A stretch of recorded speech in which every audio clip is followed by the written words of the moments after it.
எல்லாம் வல்ல ஐபிஎல் சாமிக்கு வணக்கத்தை போட்டுட்டு மறுபடியும் வியாபாரத்தை துவங்குறோம், கடையை ஓபன் பண்றோம், கல்லா கட்டுறோம். ஸ்காட்லாந்துல எனக்கு ஒரு வீடு வாங்குறோம், மெட்ராஸ்ல சுஜித்துக்கு ஒரு வீடு வாங்குறோம். வணக்கம் and welcome to cricket khichdi.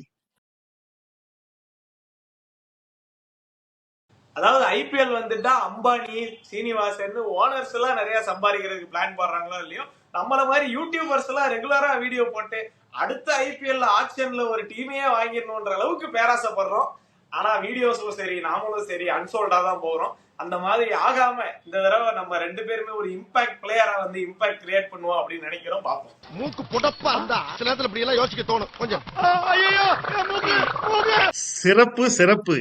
அதாவது அஸ்வின் அண்ட் பீடாக் எப்படி இன்னைக்கு ஒரு கிரிக்கெட் உலகத்துல, யூடியூப் கிரிக்கெட் உலகத்துல எப்படி ஒரு கிங்ஸா இருக்கிறாங்களோ, அந்த மாதிரி கூடிய சீக்கிரம் ராண்டி அண்ட் சுஜித் இருவரும் கிரிக்கெட் வல்லுநர்களா கூடிய சீக்கிரம் நம்ம எல்லாரையும் ஸ்டார் ஸ்போர்ட்ஸ் என்ன ESPN எல்லா இடத்துலயும் கூப்பிட போறாங்க அப்படின்றத மட்டும் மார்க் மை வேர்ட்ஸ். அது எப்படி முடியும்? ஃபர்ஸ்ட் ப்ரெடிக்ஷனே ரொம்ப கஷ்டமான ப்ரெடிக்ஷன்.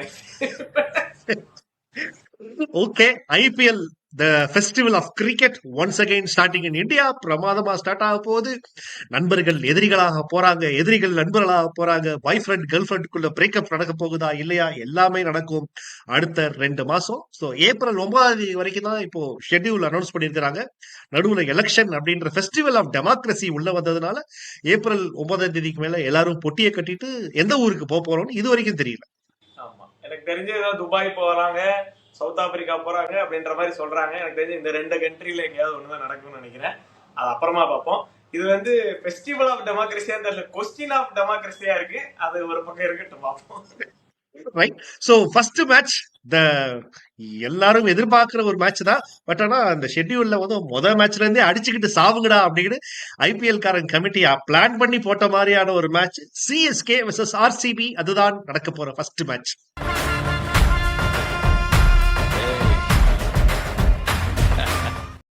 நான் பாத்தீங்களா இவ்வளவு நாளா ஈசாலா கப்பு நம்மதேன்னு சொல்லிட்டு இருந்தோம். இப்ப நம்முது அப்படின்னு ஒரு கப்பை கண்ணில் காமிச்சு ஆசையை கிளப்பி விட்டுருக்காங்க உமன்ஸ் டீம். அந்த ஆசையை வந்து மென்ஸ் டீமும் நிறைவேற்றுவாங்களா? இந்த தடவை ஈசாலா கப்பு நம்மதேவா நம்துவா அப்படின்றத பார்ப்போம். இதுல ரெண்டு இருக்கு மாதிரி இருக்குது. சரி, சூப்பர், விமென்ஸ் டீம் அடிச்சிட்டாங்க, நம்மளும் அடிச்சிடணும் அப்படின்றத பாசிட்டிவிட்டி உள்ள வருவா, இல்ல நம்ம டிபிக்கல் தமிழ் பேரண்ட்ஸ் மாதிரி அந்த புள்ள வாங்கி இருக்குது உனக்கு வாங்குறதுக்கு வக்கு இல்ல அப்படின்னு, அந்த புள்ள மேக்ஸ்ல 100 வாங்கி இருக்குது உனக்கு இல்ல, மாடி வீட்டு புள்ள 100 வாங்கி இருக்குது நீ வாங்குறதுக்கு இல்ல, அப்படி சொல்லி நடக்குவா அப்படின்றது தெரியல.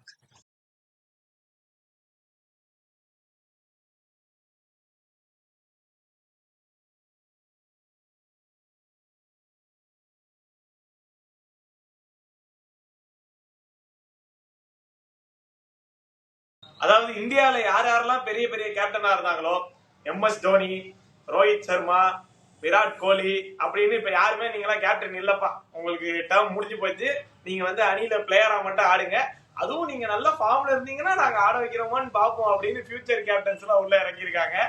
இதுவே ரொம்ப புதுசா இருக்கும் போல. சரி பிரிச்சுக்கங்க, ஆனா இது புதுசா இருக்குண்ணே, புதுசா இருக்கு. வழக்கமா டாஸ் போடுறப்பயே வந்து ஏதோ மேட்ச் பார்த்த ஃபீல் வரும்.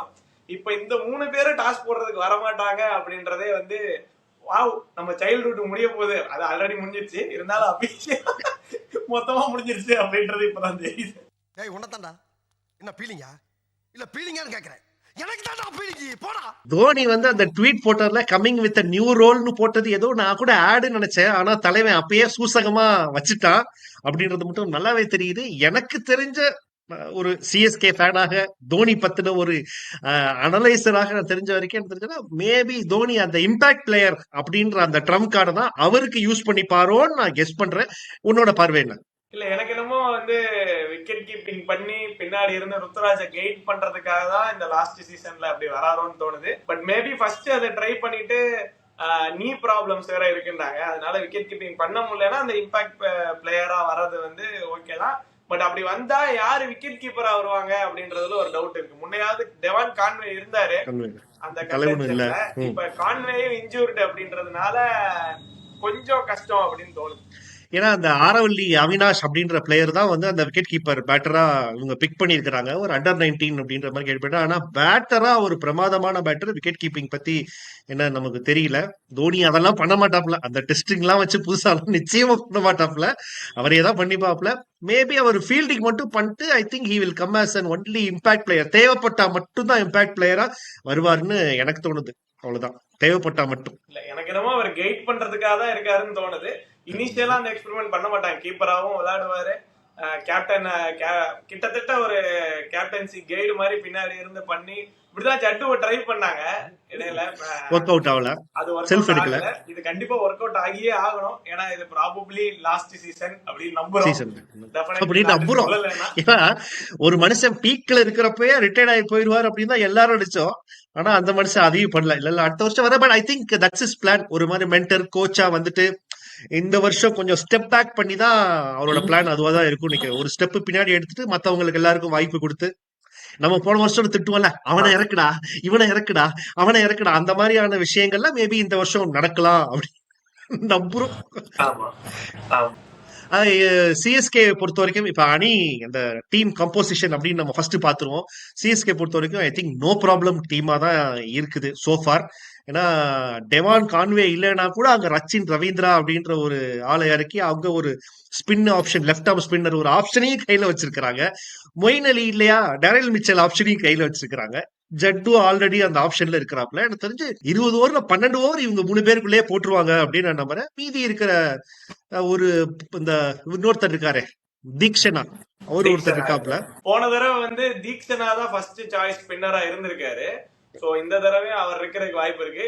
நான் வந்து ஒரு ஒரு கருத்துல வேரி ஆகுறேன். இது சென்னையில நடக்க போகுது, இந்தியால நடக்க போகுது அப்படின்றதுக்கு இது ஒரு சூப்பரான டீம். ஸ்பின் ஃப்ரெண்ட்லி பிச்சர்ஸ்ல வந்து சொல்லணும்னா ரொம்ப அருமையான டீமா இருக்கு. ஏன்னா 4-5 ஆல்ரவுண்டர்ஸ் வச்சிருக்காங்க. 3 பியூர் பவுலரை வச்சுட்டு கூட நிறைய ஆல்ரவுண்டர்ஸ் வச்சுட்டு ஒப்பேத்துறதுக்கான சாத்தியக்கூறுகள் இருக்கு.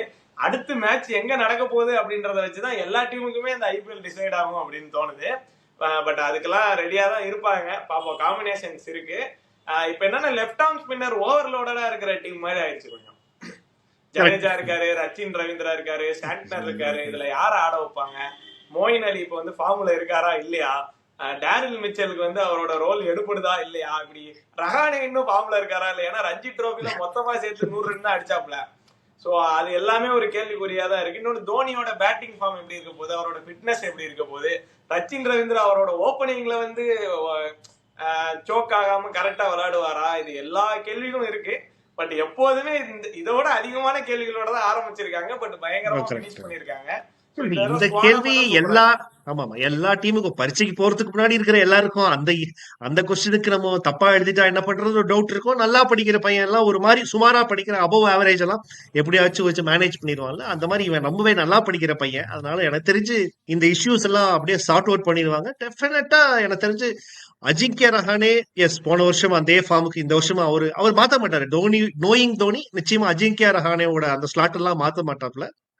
அதுக்கு பிறகு மொயின் அலிக்கு பதிலாக தான் டெரைல் மிச்சலா இல்ல 14 கோடி கொடுத்த டெரைல் மிச்சல் வந்து உள்ளே நீ இருப்பா, ஒன்னும் பிரச்சனை இல்லப்பா, ஜாலியா இருப்பா, உனக்கு என்னப்பா அப்படின்னு சொன்னாலும் சொல்லுவாங்கன்னு நான் நினைக்கிறேன். வாய்ப்பு இருக்கு. எனக்கு என்னமோ கான்வேயோட இன்ஜுரி வந்து ஒரு பிளெஸிங் இன் டிஸ்கைஸ் மாதிரி ஆயிடுச்சு.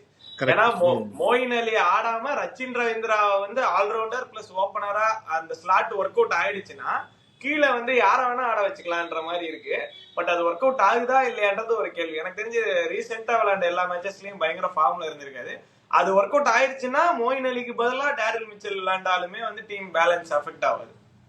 அந்த இம்பாக்ட் பிளேயர்ல இந்த முஸ்தபிசர் ரஹ்மான் கூட சில சமயம் வர்றதுக்கு வாய்ப்பு இருக்கு தேவைப்பட்டுச்சுன்னா. ஃபாரின் பிளேயர் வந்து இம்பாக்ட் பிளேயரா இம்பாக்ட் பிளேயர்ல வர முடியாது. சில டீம்லாம் யூஸ் பண்ணிருக்காங்களே. அதான் 3 ஃபாரினர் ஆனாதான் வந்து நான் ஒரு இங்க வந்து ஃபாரினர்ஸ் ஆல்ரெடி இருக்கிற ஆளுங்களே எங்க எடுக்கிறதுன்னு தெரியல. சோ இம்பாக்ட் பிளேயரா எனக்கு தெரிஞ்ச அந்த ஸ்டமீர் ரிஸ்ட்ரியோ இல்ல நீங்க சொன்ன விக்கெட் கீப்பர் ஆப்ஷனுக்கு மாத்துறாங்கன்னா அவங்க வரதுக்கு வாய்ப்பு இருக்கு. பாப்போம். ஆனா இப்ப ஷர்துலும் தீபக் சஹரும் நல்லா பெர்ஃபார்ம் பண்ணிட்டாங்கன்னா அது வந்து ஒரு அன்எக்ஸ்பெக்டடா இருக்கும். ஏன்னா 2 பேரும் பேட்டிங்லயும் கான்ட்ரிபியூட் பண்ற ஆளுங்க. 2 பேருக்கும் ஒர்க் அவுட் ஆயிடுச்சுன்னா சூப்பரா இருக்கும். அகைன் மறுபடியும் ஒரே ஒரு ப்ராப்ளம் என்னன்னா டெத் ஓவர்ஸ்ல தான். டெத் ஓவர்ஸ்ல தீக்ஷனாவும் முஸ்தபிசூர் போட்டாதான் வந்து ஒர்க் அவுட் ஆகும். சென்னை பீச்ல பிரச்சனை இருக்காது. ஏன்னா நான் சொன்ன 2 பேருமே போட்டுருவாங்க. பட் இன்னொரு பிரச்சனை இருக்கு. இப்போ முஸ்தபிசுர் ரஹ்மான மட்டும் ஒரு மேட்ச் நீங்க பிளேயிங் லெவன்ல எடுக்கலைன்னா ஒட்டுமொத்த பங்களாதேஷ் டீமும் சிஎஸ்கே ஃபேஸ்புக் கமெண்ட் செக்ஷன்ல தான் படுத்து தூங்கும். How can you drop our player அப்படின்னு பங்களாதேஷ் கொடியோட அவங்களோட சப்போர்ட்டை காட்டுவாங்க. அது ஒரு சின்ன பிரஷர் இருக்கு. அடுத்து வந்து நம்ம ஆர்சிபி பக்கம் சாஞ்சா கிட்டத்தட்ட எலவு காத்த கிளி அப்படின்னு சொல்லுவாங்க. அந்த மாதிரி எலவு காத்த கிளியா கப்பு எதிர்பார்த்து காத்திருந்த அந்த கிளி வந்து வயசாகி நசுங்கி செத்து போற அளவுக்கு ஆயிடுச்சு. பட் இருந்தாலும் இந்த வருஷம் புது உத்வேகத்தோட வந்திருக்கிறாங்க. பட் ஸ்டில் ப்ராப்ளம் இருக்கு அப்படின்னு என்னோட சிறு கிரிக்கெட் நாலேஜ் சொல்லுது. நீ என்ன சொல்ற? டெஃபினட்டா இருக்கு. அது ஆக்ஷன்ல பார்க்கும்போதே தெரிஞ்சது. கண்டிப்பா ப்ராப்ளம் இருக்கு. பவுலிங் வந்து இந்த பேட்ஸ்மேனுக்கெல்லாம் சொல்லுவாங்க பட்டா பாக்கியம் படாட்டி லேகிய மாதிரி, பவுலர்ஸ்க்கு வந்து ஆன் த டே அவங்க வந்து பயங்கர சூப்பரா போடுற பவுலர்ஸ் இருக்காங்க. பட் பயங்கர கன்சிஸ்டன்டா அவங்க நேஷனல் டீம்ஸ்க்கே அடி வாங்கி இருக்க பவுலர்ஸா தான் இருக்காங்க. அல்சாரி ஜோசஃபா இருக்கட்டும், ஃபெர்கூசனா இருக்கட்டும், யாஸ் டேலா இருக்கட்டும், எல்லாருமே வந்து பயங்கரமா அடிக்க விடுற பவுலர்ஸா இருக்காங்க. அது ஒரு கொஸ்டின் மார்க்கா இருக்கு. அண்ட் அந்த ஃபாரின் காம்பினேஷன் 4 பேரை இப்ப சிஎஸ்கேனா தைரியமா சொல்லலாம். இப்ப சிஎஸ்கே மாதிரி ஒரு டீமா இருந்தா சேப்பாக்ல நடக்க போற ஆர்சிபி மேட்சுக்கு அந்த வில் ஜாக்ஸ் ஆட வச்சுட்டு யோசிக்காம ஆட வச்சிருவாங்க. யாரா இருந்தாலும் உட்கார வச்சிருவாங்க. இப்ப நான் ஆர்சிபி மாதிரி டீம் எப்படின்னா, கேமரன் கிரீன்ன்றவர் ஒரு பெரிய பிளேயரு, அவரை நம்ம இத்தனை கோடி ரூபாய்க்கு வாங்கியிருக்கோம், அப்ப அவரை நம்ம உட்கார வைக்க கூடாதுன்னு சொல்லிட்டு அவரையும் வந்து நுழைக்கிறதுக்கு வாய்ப்பு இருக்கு.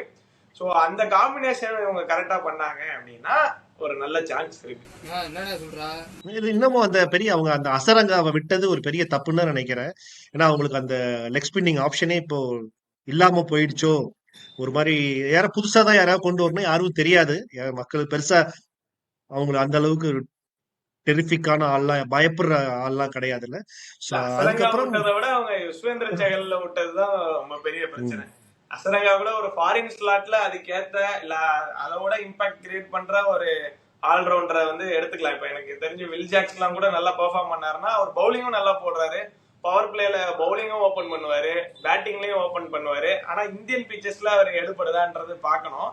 நல்ல ஹிட்ரு. பட் யுஸ்வேந்திர சகல் மாதிரி ஒரு இந்தியன் பவுலருக்கு ரீப்ளேஸ்மெண்ட் வந்து இந்தியா கடல்லே இல்லையான்ற மாதிரி இந்தியாலே அப்படி ஒரு லெக் ஸ்பின்னர் கிடையவே கிடையாது. அவரை விட்டதுதான் அது ஈகோ ப்ராப்ளமா என்னன்னு தெரியல. அதுலதான் அவங்க மாட்டுவாங்கன்னு நினைக்கிறேன் இந்த தடவை. ஓகே, உன்னோட பிளேயிங் 11 சொல்லு.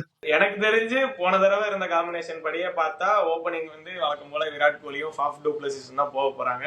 நம்பர் 3 வந்து போன தடவை பத்திதார் இல்ல, இந்த தடவை ராஜத் பத்திதார் வந்திருக்காரு அப்படின்றனால வந்து அவர் தான் நம்பர் 3 ஆட வைப்பாங்க. நம்பர் 4 வந்து டவுட்டே வேணாம், மேக்ஸ்வெல் வந்துருவாரு. ஒன்னு நம்பர் 3 நம்பர் 4 இன்டர்சேஞ்ச் ஆக வாய்ப்பு இருக்கு, யாரு விக்கெட் விழுகுது இல்ல எந்த பொசிஷன்ல விக்கெட் விழுகுதுன்றத வச்சு. பட் இந்த 4 வந்து எனக்கு தெரிஞ்சு ஆல்மோஸ்ட் செட்டில்டு அப்படின்னு தான் சொல்லணும். அதுக்கப்புறம் நான் சொன்ன மாதிரி கேமரன் கிரீன் இருக்காரு அப்படின்னா கண்டிப்பா அவர் தான் அடுத்து வரணும். ஏன்னா அவரை நீங்க ரொம்ப லோவர் ஆர்டர்ல இறக்கி யூஸ் இல்ல. அதே மாதிரி இல்ல கேமரன் கிரீனுக்கு பதிலா வில் ஜாக்ஸ் கொண்டு போறாங்க அப்படின்னா அது ஒரு சின்ன குழப்பத்தை ஏற்படுத்தும். ஏன்னா அவர் ஓப்பனிங்ல தான் ரொம்ப இம்பாக்ட் பண்ணுவாரு, அப்படியே தள்ளிட்டு வரணும். ஓப்பனிங் வந்து ஃபாஃபும் வில் ஜாக்ஸும் வரணும், நம்பர் 3 விராட் கோலி வரணும், நம்பர் 4 ராஜத் பத்திதார் வரணும், நம்பர் 5 வந்து கிளென் மேக்ஸ்வெல் வரணும். ஸோ இந்த ஆர்டரா இருக்க வாய்ப்பு இருக்கு. ஸோ கிரீன் ஆடுறாரு அப்படின்னா அதுக்கு அடுத்து வரத போறது வந்து நம்ம தினேஷ் கார்த்திக். கரெக்ட். ஆமா, இப்ப தினேஷ் கார்த்திக்கோட விக்கெட் கீப்பிங் ஸ்கில்ஸ் மேல பயங்கர கொஸ்டின் மார்க் இருக்கு. அவரோட பேட்டிங் ஃபார்மை தாண்டி போன தடவை வந்து அவர் பேட்டிங்ல சிலதெல்லாம் சொதப்பினா கூட அது ஓரளவு அக்செப்டபிள் அப்படின்னாலும் விக்கெட் கீப்பிங்லயே நிறைய மேட்ச் வந்து அவங்களுக்கு தோக்க வச்சிருக்காருன்னு தான் சொன்னோம். ஏன்னா ஒரு மேட்ச் எல்லாம் ஞாபகம் இருக்கு, இந்த ஆவேஷ் கார்டெல்லாம் ஹெல்மெட் தூக்கி போடுவாப்லையே. அந்த மேட்ச் வந்து ஒரு பாலுக்கு 1 ரன் அடிக்கணும், அதை கலெக்ட் பண்ணி அவர் அடிச்சிருந்தாருன்னா இவங்க ஜெயிச்சிருக்கவோ இல்ல மேட்ச் டிராவ் ஆயிருக்கோ வாய்ப்பு இருக்கு. அதை விட்டாரு. சோ அதை விட்டதுல இருந்து என்ன பண்ணாங்கன்னா அனுஜ் ராவட்டை வந்து அவங்க விக்கெட் கீப்பிங்க்கு இம்பாக்ட் பிளேயரா எடுத்து வேற யாராவது ஒரு பேட்ஸ்மேனுக்கு பாலா எடுத்துட்டு அவரை தான் விக்கெட் கீப்பிங் பண்ண வச்சிருந்தாங்க. சோ அதுல ஒரு கொஸ்டின் மார்க் இருக்கு, எதர் அனுஜ் ராவட் ஆடுவாரா இல்ல வந்து தினேஷ் கார்த்திக் ஆடுவாரா அப்படின்ற டவுட் இருக்கு. அதுக்கப்புறம் பாத்தீங்கன்னா மயங்க் டாகரை வந்து எல்லாருமே சொல்றாங்க அவர் ஆடுவாரு அப்படின்னு. அவர் நல்ல ஒரு ப்ராஸ்பெக்ட்னு தெரியும்.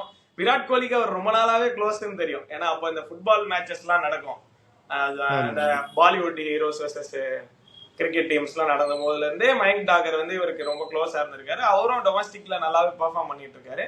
சோ மயங்க் டாகர் ஆடுறதுக்கு வாய்ப்பு இருக்கு. அடுத்து ஃபாஸ்ட் பவுலர்ஸ் பாத்தீங்கன்னா லாக்கி ஃபெர்குசன், லோம்ரார்னு தெரிகிற மஹிபால் விளையாடுறாப்ல. ஆனா இந்த அனுஜ் ராவட்டுக்கும் மஹிபால் லோம்ரோருக்கும் ஒரே ரோல் தான் இருக்கும். லோம்ரோர் வந்து போன தடவை நிறைய ஃபெயில் ஆனாரும் கூட. சோ ஸோ எனக்கு தெரிஞ்சு இனிஷியல் ஸ்பாட்ல லாங் ஒருவர் இருப்பாரா அப்படின்றது டவுட் தான். ஏன்னா அனுஜ் ராவத் வந்துட்டாருன்னா அவரை தான் வந்து அவங்க ப்ரிஃபர் பண்ணுவாங்க. அடுத்து பவுலர்ஸ் பார்த்தீங்கன்னா சொன்ன மாதிரி லாக்கி ஃபர்கூசன் இருப்பாரு, முகமது சிராஜ் வந்து டெஃபினட்டா இருப்பாரு. இப்போ ஆகாஷ் ஜீப் வந்து இன்டர்நேஷனல்ல நல்லா பெர்ஃபார்ம் பண்ணிட்டனால அவரும் டெஃபினட்டா இருப்பாரு.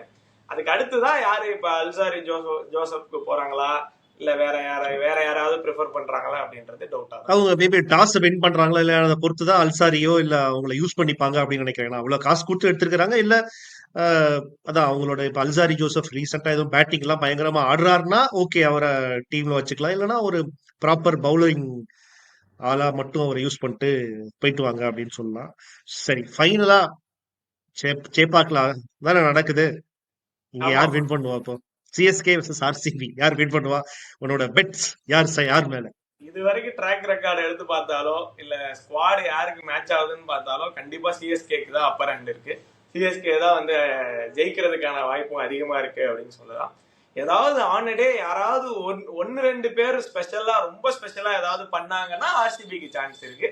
அதுவும் ஃபர்ஸ்ட் பேட்டிங் பண்ணாங்கன்னா சான்ஸ் இருக்கு அப்படின்னு தோணுது. ஆர்சிபி ஃபர்ஸ்ட் பேட்டிங் எடுத்து ஒரு 160க்கு மேல ஸ்கோர் பண்றாங்க அப்படின்னா ஒரு சான்ஸ் இருக்க வாய்ப்பு இருக்கு. ஓகே, மேபி நான் சிஎஸ்கே தான் அவுட் ரைட்டா சிஎஸ்கே தான் சான்சஸ் இருக்குது அப்படின்றத சொல்றேன். ஏன்னா data numbers squad overall sentiment ground இத்தனை நாள் கழிச்சு பார்க்க வராங்க. தோனி கேப்டன்ல ருத்துராஜ் கேப்டன் இப்படி பல விஷயங்கள் இதெல்லாம் பாசிட்டிவாகவும் சில சமயம். பட் பிளேயிங் 11 கீ திங்ல. ஸோ பார்ப்போம். அதுதான் எனக்கு ரொம்ப இம்பார்ட்டண்டா இருக்கிறேன். ஸோ நம்ம சொன்ன பிளேயிங் 11ல அப்படியே நடக்க போகுதா இல்லையான்றதை மேபி பார்க்குறவங்க கமெண்ட் பண்ணுங்க. அண்ட் எந்த டீம் வின் பண்ண போறாங்க அப்படின்றதையும் கீழே கமெண்ட் பண்ணுங்க, உங்களுடைய சாய்ஸ். அண்ட் ஒவ்வொரு மேட்சும் முடிஞ்ச பிறகும் குறிப்பாக சிஎஸ்கே மேட்சஸ் முடிஞ்ச பிறகு நானும் சுஜித்தும் வந்து டிஸ்கஷன்ஸ் ஒரு கமெண்ட்ரி போஸ்ட் மேட்ச் கமெண்ட்ரி வந்து நெக்ஸ்ட் டே மார்னிங் அந்த வீடியோஸ் வந்துடும். ஸோ அதுக்கும் உங்களுடைய சப்போர்ட் தேவை. ஓகே தானே சுஜித்? ஓகே, கண்டிப்பா பண்ணிடுவோம். ஒரு டிஸ்க்ளைமர் ஒன்னு சொல்லிருங்க பாவம். இப்ப என்னன்னா இந்த சிஎஸ்கே ஆர்சிபி மேட்சுக்கு டிக்கெட் ஆன்லைன்ல விட்டேன்னு சொல்லிட்டு ஏதோ ஒரு ஏமாத்து வேலை நடந்துகிட்டு இருந்தது. லோட் ஆகிட்டே இருந்துச்சு, யாருக்குமே கிடைக்கல. ஸோ நிறைய பேர் புக் பண்ணிட்டு பிளாக்ல வித்துட்டு இருக்காங்க வழக்கம் போல. அது வந்து 25,000 20,000 15,000 வரைக்கும் டிக்கெட் விற்கிறாங்க. நிறைய ஃபேக் டிக்கெட்ஸ் வந்து இருக்கு. ஒரே ஸ்கிரீன்ஷாட்டை வந்து ஒரு 30-40 பேருக்கு வித்தா கூட நீங்க போய் யாரு ஃபர்ஸ்ட் போய் ஸ்கேன் பண்றாங்களோ அவங்க உள்ள போயிடுவாங்க. ஸோ மிச்ச ஆளுங்கெல்லாம் வந்து அந்த காசை வந்து ஸ்கேம் பண்றதுக்கான வாய்ப்பு இருக்கு. ஸோ அதை கொஞ்சம் செக் பண்ணிக்கோங்க. தோனி வந்து லாஸ்ட் சீசன் சொல்லிட்டு மறுபடியும் அதே மாதிரி தான் விற்கிறாங்க. ஸோ அதுல கொஞ்சம் கேர்ஃபுல்லா இருங்க, ஃபேக் டிக்கெட்ஸ் வாங்காம இருங்க. அண்ட் வந்து ஏன் இப்படி டிக்கெட் வந்து இவ்வளவு பிளாக்ல போகுதுன்னு தெரிஞ்சும் இவ்வளவு கஷ்டமா பண்றாங்க அப்படின்றது தெரியல. எஸ் சார், இன்னொரு முக்கியமான ஒரு அனௌன்ஸ்மெண்ட். ஸோ நம்மளுடைய வாட்ஸ்அப் சேனல்லையும் ஜாயின் பண்ணுங்க, இன்ஸ்டாகிராம் சேனல்லையும் ஜாயின் பண்ணிடுங்க. கிச்டி அப்படின்ற அந்த வாட்ஸ்அப் இன்ஸ்டாகிராம் சேனல்லையும் ஜாயின் பண்ணுங்க. மெர்ச்சன்டைஸ் ஒன்று லான்ச் பண்றோம். ஸோ இந்த ஐபிஎல் ஸ்பெஷல் மெர்ச்சன்டைஸ், ஸோ அந்த சேனல்லையே அதோட லிங்க்ஸ் எல்லாத்தையும் நான் போஸ்ட் பண்றேன். அண்ட் மெர்ச்சன்டைஸ் இன்னும் ப்ராப்பரா ரெடி ஆகாததுனால தான் இந்த வீடியோவில் நான் அனௌன்ஸ் பண்ணல. ஸோ மேபி நாளையில இருந்தே அடுத்த வீடியோஸ்ல இருந்து அந்த merchandise and IPL t-shirts and IPL sweatshirts hoodies இதெல்லாமே செம்ம சூப்பரான ஃபன்னியான டிசைன்ஸ்ல அதுல வந்துடும் டிஷர்ட். ஸோ அதை வாங்கி நீங்க சப்போர்ட் பண்ணுங்க.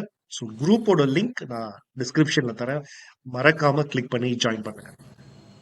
ஸோ அதோட நன்றி, வணக்கம். ஸோ மேட்சுக்கு அப்புறம் நம்ம மீட் பண்ணுவோம்.